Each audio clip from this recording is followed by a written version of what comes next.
No, takže ahojte.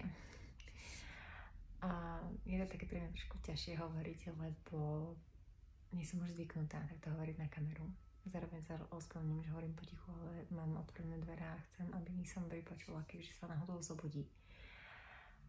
Chcem vám ale dať do pozornosti nejaké novinky, ktoré sú u mňa a v živote, a to je tým, že sa chcem trošku vrátiť na nejaké tie sociálne siete a na nejak tak komunikovať sa s vami, zdieľať to, čo prežívam, respektíve čo som prežívala.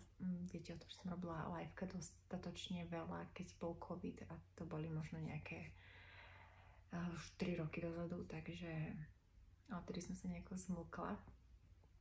Možno niekedy poviem aj pravý dôvod, že prečo, ale teda jeden, čo bol z dôvodov, že prečo. Každopádne teraz to necháme tak. Chcela by som sa vrátiť k tomu, že ako by to prebiehalo. Takže chcem natáčať nejaké tie vlogy, ktoré budú v prvom rade, neviem, či sa to dá nazvať vlog, ale bude to skôr taká nejaká moja spoveď udalostí, ktoré sa mi stali, ktoré sú také netradičné a nikdy v živote si podľa mňa to ani nepočujú, lebo to som ja. Proste keď je niečo netradičné, to sa môže stať len mne. Hej. Takže takto to by bolo prvé. Druhé, čo by som chcela povedať, je, že budem to dávať na Hero celú verziu.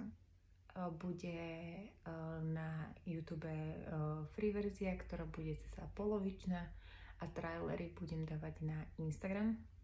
Takže tak nejak tak by som chcela fungovať. Chcela by som ale samozrejme dať aj nejaké akcie, keď bude napríklad máte Briana narodeniny alebo ja narodeniny, proste nejaká akcia bude na to Hero, alebo dám, že ja neviem, nejaké, dajme tomu, hej, ešte to nemám tak úplne premyslené, takže to neberte úplne doslova, čo teraz poviem, lebo to môže byť každé 7, alebo každé 10, alebo každé 15 video dám zadarmo na YouTube, hej. Určite nechcem dávať nejak... Koho to bude zaujímať, tak si to kúpi, ale nechcem to dávať takým štýlom, že na YouTube budete mať nejaké také... Toto si môžete pozrieť iba na Hero. Akože dúfam, že sa mi to nestane nikdy, hej. Dúfam. Lebo nechcem to dávať takýmto štýlom. Proste, ak budete mať záujem, tak si to kúpite, ak nie, tak nie. Úplne v pohode, budem stačiť tých 15 minút. Budem sa snažiť to tak robiť. Nesľubujem, neviem, ako ešte, v živote som to nerobila, takže pre mňa to bude taká novinka. Tak pevne verím, že to bude pre vás OK. A samozrejme livecast budem sa snažiť urobiť niekedy. Len je to pre mňa strašne ťažké za to, že ja som spri 24/7 a teraz natáčam keď spinka, preto hovorím takým hlasom, akým hovorím, a mám ten mikrofón, aby ma bolo počuť.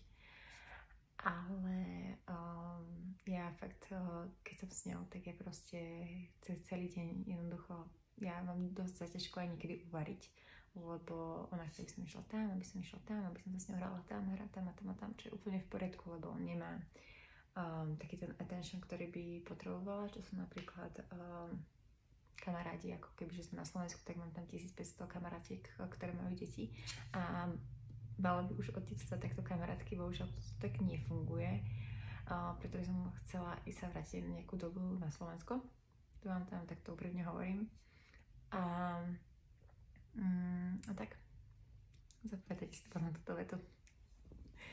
Takže tak, no a by the way, my new Stanley. Toto video bude aj na Hero, bude aj na YouTube, na Instagrame, proste na tých platformách, na ktorých budem pracovať ako zadarmo,